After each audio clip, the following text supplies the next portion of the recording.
Alrighty, so this is a review of the Holiday Inn London Gatwick Worth. So this is a twin room.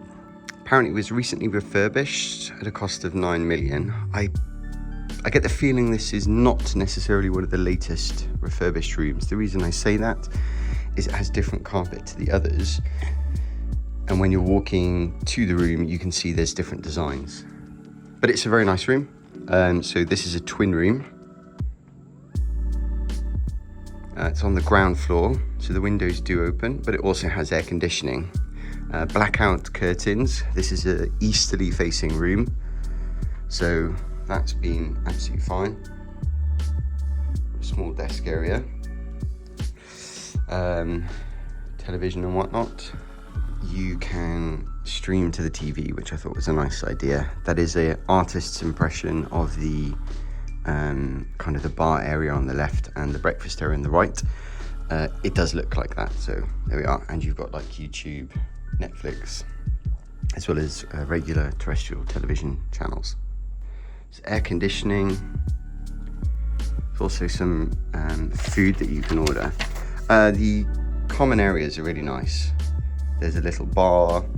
It serves Starbucks coffee for in the morning or maybe later.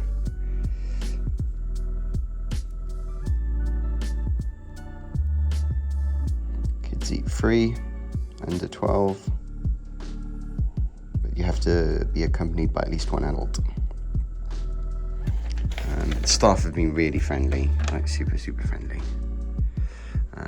So there's no plugs by the beds, which I found really annoying.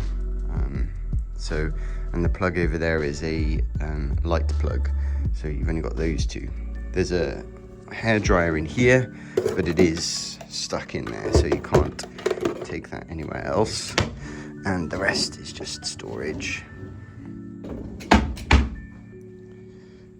You've got beds are very comfortable.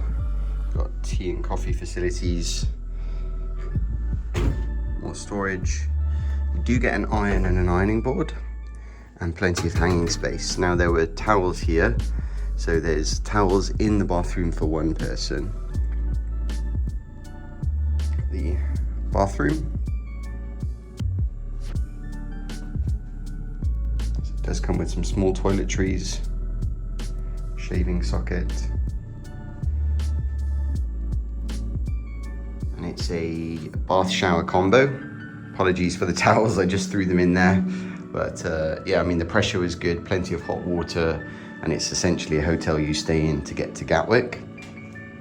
Gatwick Airport is 2 miles away, so pretty close.